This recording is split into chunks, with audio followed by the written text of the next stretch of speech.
جناب خوش آمدید کہتے ہیں آپ کو ایک بار پھر. علماء کرام ہمارے ساتھ موجود ہیں. جناب قبلہ مفتی اکمل صاحب اور جناب مولانا محمد رضا داؤدانی صاحب ہمارے ساتھ ہیں. خاکہ دیکھا عنوان پیشی ہم نے. قبلہ پہلے ذرا اسی عنوان سے بتا دیجئے کہ اس پہ کیا ہے سبق کیا ہے یہ خاکہ دیکھ کے.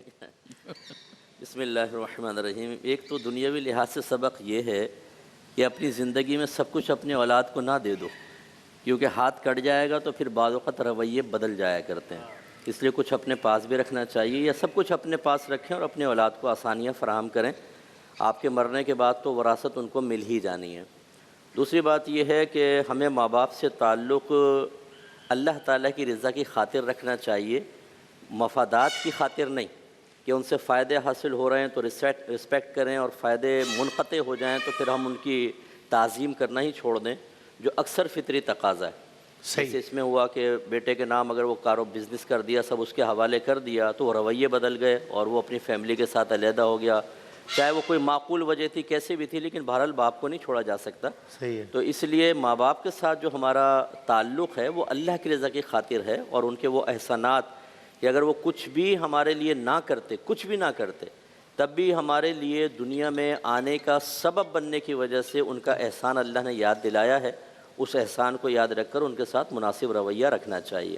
اسی بات یہ ہے کہ اگر بچے بڑوں کے ساتھ اٹیچ ہوں اور وہ ڈس بیلنس ہو جائیں کسی معاملے میں، جیسے یہ پوتے کو دکھایا کہ دادا کے ساتھ وہ زیادہ اٹیچ ہو گیا، تو بہو کو یہ محسوس ہونے لگا کہ شاید یہ پڑھائی میں کوتاہی کر رہا ہے، تو وہ حقیقت اس کی ذرا دیکھیں کہ کیا ہے. اگر بچہ ڈس بیلنس ہو بھی رہا ہے تو بڑے کو اعتماد میں لے کر اس کے ذریعے اس کو دوبارہ ٹریک پہ لانے کی کوشش کریں، نہ یہ کہ بڑوں سے ہی جدا کر دیں.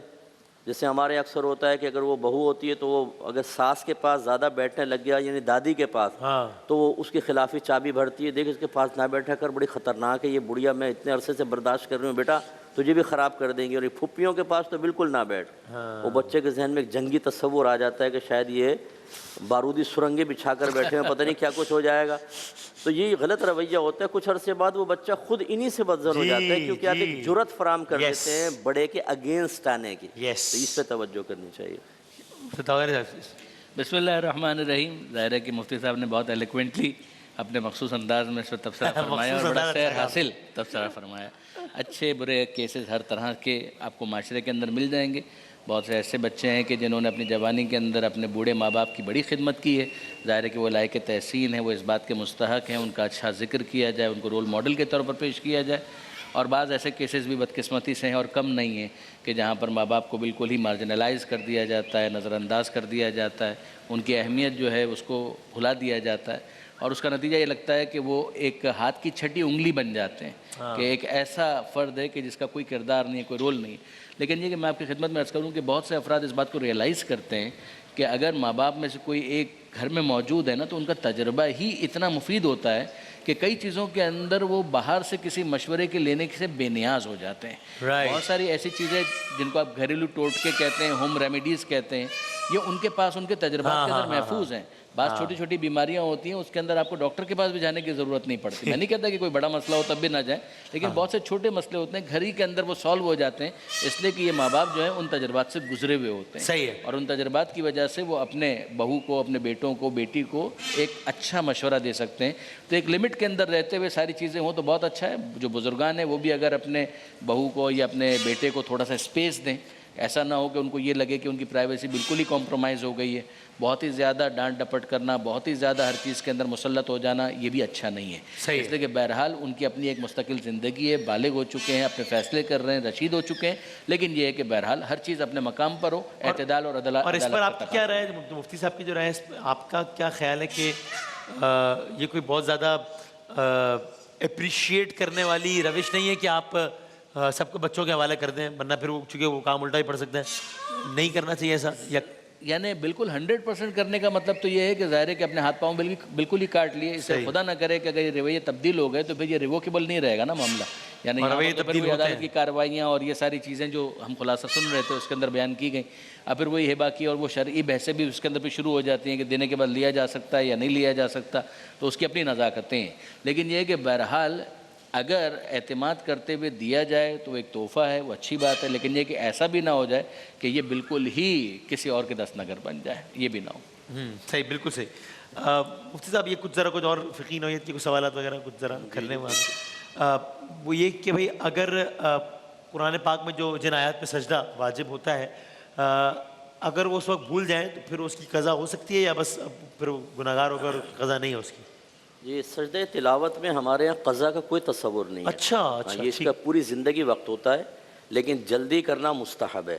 جیسے نا اگر کوئی مکروہ وقت نہیں ہے، جیسے طلوع آفتاب، غروب آفتاب یا زوال کا وقت، یہ تین وقت میں سجدہ کرنا منع ہوتا ہے، تو اگر اس میں ایسا کوئی وقت نہیں ہے تو فوراً کر لیں، بہت اچھا ہے، ورنہ بعد میں بھی کر سکتے ہیں۔ اس سجدے کے لیے باوضو ہونا ضروری ہے؟ جی، باوضو ہونا ضروری ہے، ہر قسم کا سجدہ عبادت جو ہے نا اس کے لیے باوضو ہونا ضروری ہوتا ہے۔ یہ جو کرکٹر ہوتے ہیں گراؤنڈ میں سجدہ شکر کرتے ہیں نا، اس کے لیے بھی وضو کرنا لازم ہے، ہمارے نزدیک جو ہے نا یہ وضو لازم ہوتا ہے۔ اچھا، سجدہ شکر بھی نہیں کر سکتے کیونکہ جو بھی عبادت آپ بجا لائیں گے اور وہ سجدے کی نوعیت کی خاص طور پر ہے تو اس میں وضو لازم ہے۔ اوہ اچھا، انٹرسٹنگ۔ آپ اس کے اندر تھوڑا سا اختلاف ہے، بہرحال جو واجب سجدہ ہے اس کو کرنا تو فوری ہے، واجب فوری تو ہے ہی، جیسے کہ مفتی صاحب نے بھی ارشاد فرمایا، اور اس کے بعد ورنہ پہ جب یاد آ جائے تب اس کو کرنا ہے، اور ساتھ ہی ساتھ اس کے لیے وضو کرنا احتیاط کے مطابق ہے۔ سجدہ شکر کے لیے ہمارے پاس وضو شرط نہیں ہے، کریں تو بہت اچھا ہے، نورانیت بڑھ جائے گی، ثواب بڑھ جائے گا، لیکن اگر نہ بھی کریں تو بھی سجدہ شکر ہو جائے گا۔ یعنی تو اس ڈیفینیشن کی طرح مثال کے طور پر گراؤنڈ میں جو کرکٹر سجدہ کر رہے ہیں، ابھی کسی نے کوئی اچھی خبر سنی ہے وہ سجدے میں گر گیا، اس کے لیے وضو کرنا شرط نہیں ہو تو اچھا ہے لیکن شرط نہیں ہے، لیکن یہ آناف میں یہ اس میں یہ شرط ہے۔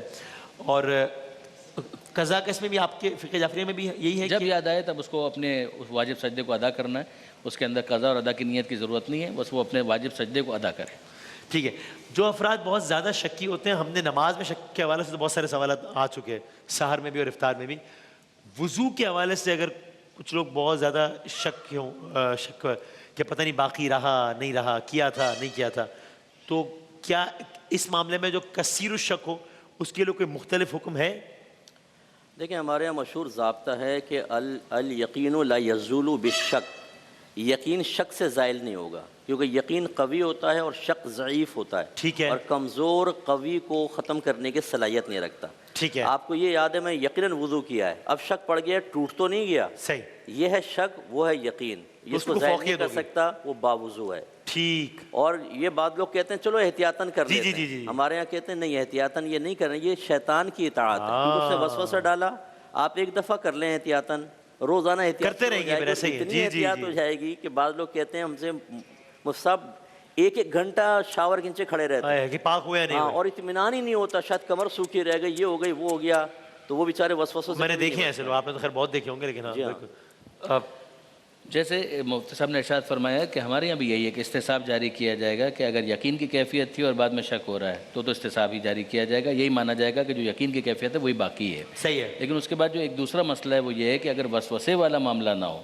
لیکن یہ کہ ویسے ہی اگر ایک انسان احتیاطاً وضو کرنا چاہتا ہے تو اس کو منع نہیں کیا گیا، اس کو پسند بھی کیا گیا ہے، ایسا نہ ہو کہ بس وہ وضو ہی کرتا چلا جائے اور پانی کی پوری ٹینکی خالی کر دے، یہ نہیں کہا جا رہا ہے، لیکن یہ کہ بہرحال اگر وہ کرنا چاہتا ہے تو ایک روایت بھی اس طرح کی ہے، ایک قول تو ہے کم سے کم علماء کا کہ الوضوء نور والوضوء علی الوضوء نور علی نور، کہ وضو نور ہے اور وضو کے اوپر وضو نور علی نور ہے، لیکن یہ کہ بہرحال میں پھر کہوں گا کہ اس کے اندر ایک درمیان کا راستہ اختیار کرنا چاہیے کہ اگر وضو کے اوپر وضو کرنا بھی کافی وقت ہو گیا ہے، پھر وضو کرنا چاہتے ہیں کر لیں، لیکن یہ نہ ہو کہ انسان وسوسے کا مریض بن جائے اور اس کو یہی اطمینان نہیں ہو رہا، پورے سمندر کا بھی پانی وہ استعمال کر لے، اس کو یہی اطمینان نہیں ہو رہا کہ میرا غسل یا میرا وضو ہوا ہے، یہ والی کیفیت ہے تو قطعاً ان تمام تر چیزوں کو ترک کریں، اس کو اگنور کرنا چاہیے، اس کو اگنور کریں، ایک وضو کیا اسی کو کافی سمجھیں، اور جہاں پر زیادہ احساس ہو کہ نہیں بہت زیادہ ہو رہا ہے تو جس طرح سے عام لوگ وضو کرتے ہیں اسی کے اوپر اپنے وضو کو بالکل درست سمجھ لیں، زیادہ سوچنے کی بھی ضرورت نہیں ہے اس کے۔ بالکل صحیح۔ یہی فارمولا کیا اس میں بھی آئے گا کہ بعض لوگ اس حوالے سے بہت شکی ہوتے ہیں کہ اگر واش روم یوز کیا ہے تو بس پتہ نہیں اب یہ تو نجاست کا تو معاملہ نہیں ہو گیا، یہ تو نہیں ہو گیا،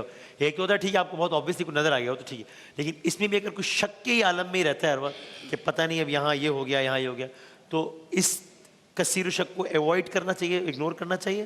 جو نجاست کے معاملے میں جب تک یقین نہ ہو ہاں اس کا پاک ماننا واجب ہے. اچھا اچھا اچھا اچھا کیونکہ صحیح. هو الذی خلق لکم ما فی الارض جمیعا، اللہ تعالیٰ فرماتا ہے اس نے زمین میں جو کچھ پیدا کیا ہے تمہارے نفع کے لیے پیدا کیا ہے، اور نفع جو ہے وہ پاک اور حلال سے حاصل کیا جا سکتا ہے. اس کا مطلب اس آیت سے اصلاً تو ہر چیز کا پاک ہونا ثابت ہوا. رائٹ. اب اس کے ناپاک ثابت کرنے کے لیے دلیل درکار ہے. اور دلیل کیا ہوگی؟ یا تو آپ نے آنکھوں سے کنفرم دیکھا ہو کہ ناپاکی لگ گئی ہے، یا کوئی عادل شخص ہو، نیک پرہیزگار متقی، کبھی اس نے جھوٹ آپ کے سامنے نہیں بولا، نمازی وغیرہ ہے، وہ خبر دیتا ہے میں نے دیکھا ہے کہ ادھر ناپاکی لگی ہوئی تھی اور آپ کے جسم پہ لگی ہے کیسے وہ.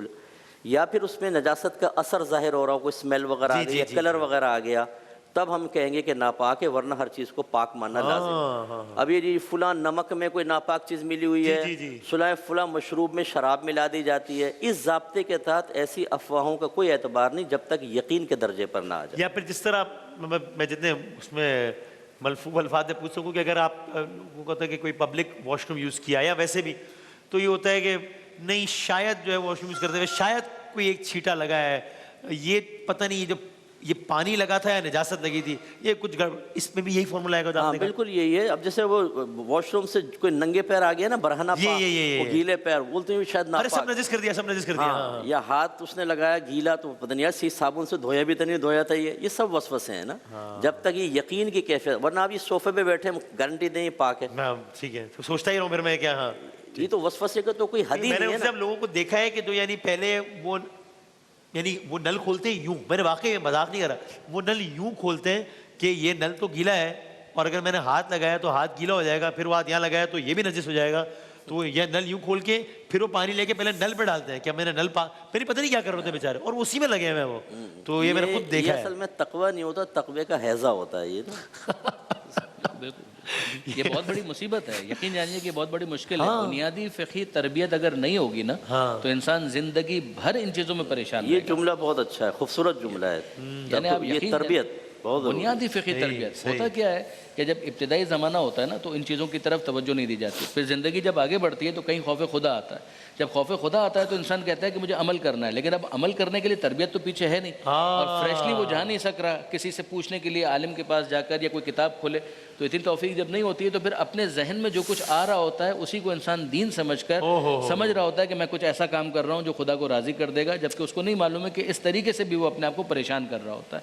تو یہ تمام تر چیزیں ایسی ہیں. قاعدہ اصالت الطہارہ بہت محکم ہے کہ کل شیء طاہر لک حتی تعلم انہ قذر. ہر چیز تمہارے لیے پاک ہے جب تک اس کا نجس ہونا تمہارے لیے ثابت نہ ہو جائے. اور ثابت کا مطلب یہاں پر 100% کہہ سکتے ہیں ذاتی یقین، اطمینان جو 100%، سم تھنگ نیئر ٹو 100%، دو عادل افراد کی گواہی، ٹرسٹ وردی کسی قابل اعتماد شخص کی گواہی، یا کسٹوڈین جس کے پاس جس کی نگرانی کے اندر وہ چیز ہے وہ اگر بتا دے تب یہ ساری چیزیں ہوں گی. یا جس طرح اسمیل وغیرہ آ گئی اس سے انسان کو اطمینان ہو جائے، یقین حاصل ہو جائے، دیکھ لیا اس نے، تو پھر یہ ساری چیزیں اس کو نجس بتائیں گی. ورنہ وہ ہر چیز آپ کے لیے پاک ہے. شاید کو اگنور کریں ورنہ زندگی بہت اسی میں گزر جائے گی نا اس میں. سو یعنی پھر وہی جہاں سے بات شروع ہوئی سوال بھی تھا کہ اگر واش روم یوز کرتے آپ کو لگا ہے کہ پتہ نہیں یہ قطرہ پانی کا اڑا ہے یا نجاست کا اڑا ہے. اگر آپ کو 100% یا تقریباً 100% یقین نہیں ہے کہ وہ نجاست کا قطرہ ہے، آپ اس کو پانی کا قطرہ سمجھ کے اگنور کریں. بالکل ایزوم کریں گے کہ وہ پاک ہے. ٹھیک، وقت ختم ہو گیا ہے، لیکن سوال یہ آ رہا ہے کہ اس کیفیت کو دور کیسے کریں. کوئی کثیر و شک ہے، وہ خود چاہتا ہے کہ یار میں جمیرے سے نکلوں لیکن نہیں سمجھ آ رہا کیسے. اس کے لیے کوئی ایک بتا دیں بات. دیکھیں اس کے لیے علم سیکھنا ہوگا. علم حاصل کرنے کے بعد ہمت کے ساتھ اس کے تقاضے کے مطابق عمل. ٹھیک ہے. میں نے دیکھا ہے کہ افواہیں دل پہ زیادہ اثر کر جاتی ہیں. آپ قرآن حدیث بیان کریں بولتے ہاں یہ ٹھیک ہے لیکن یہ بھی ہے. جی جی جی جی. عورت جو ہے نا وہ سورج گرہن میں ہاتھ نہ لگائے اس کو لوہے کو، ورنہ بچہ اب نارمل پیدا ہوگا، یہ کٹا ہوا پیدا ہوگا. اب قرآن حدیث سنا دیں آپ لیکن وسوسے ختم نہیں ہوتے. تو اصل تربیت پہلے ایک ماحول کریٹ کرنا، پھر اپنی طبیعت کو اس کے تقاضے کے مطابق ڈھالنا. چاہے قبول نہ کر رہی ہو، جب ایک اصول سامنے آ گیا تو اس کے مطابق چلنا چاہیے آدمی. سو یہی بات کہہ رہی ہے خود. یہ جو آپ لوگ جو پریکٹس سجیسٹ کر رہے ہیں کہ بھائی اس کو اگنور کرو، میں نے علماء کہہ رہے ہیں کہ اگنور کرو، اور آپ اس لیے کہہ رہے ہیں کہ دین کہہ رہے ہیں، یہ پریکٹس خود بھی اس کو کثیر و شک کی کیفیت سے نکلنے میں مدد دے گی نا. کہ جب وہ اگنور کرے گا بھائی نہیں ہے نجس یار، ختم ہو گیا بھائی، ایک دفعہ کر لیا بس ٹھیک ہے، بس نہیں ٹوٹا. بنیادی بات ایک اور میں آپ سے گزارش کروں کہ اپنے آپ پر بھی رحم کریں، اپنے گھر والوں پر بھی رحم کریں، اس لیے کہ آپ کی اس پرابلم کی وجہ سے پوری فیملی متاثر ہو جائے. جی جی جی جی. دوسری بات یہ ہے کہ آپ کا اپنے ذہن میں سوال کیا ہے، میرا وضو ہوا یا نہیں ہوا؟ جواب دیجئے ہو گیا۔ ہاں بعض اوقات اس طریقے سے ڈرل کرنے سے فائدہ ہوتا ہے، زور سے کہیے ہو گیا، میرا وضو ہو گیا۔ یہ پاک ہے یا نجس؟ زور سے کہیے یہ پاک ہے۔ میرا غسل ہو گیا یا نہیں ہو گیا؟ کہیے کہ غسل ہو گیا، اور بس دروازہ کھولیے، اپنے آپ کو کپڑے وپڑے تبدیل کریں اور باہر اور آگے بڑھیں۔ آگے بڑھیں۔ بس جزاک اللہ، بہت نوازش، بہت بہت شکریہ۔ یہ بڑے ہی پیش آنے والے مسائل ہیں اور بہت کام آئیں گے انشاءاللہ سب کو۔ بہت شکریہ۔ بریک کے بعد دوبارہ حاضر ہوتے ہیں۔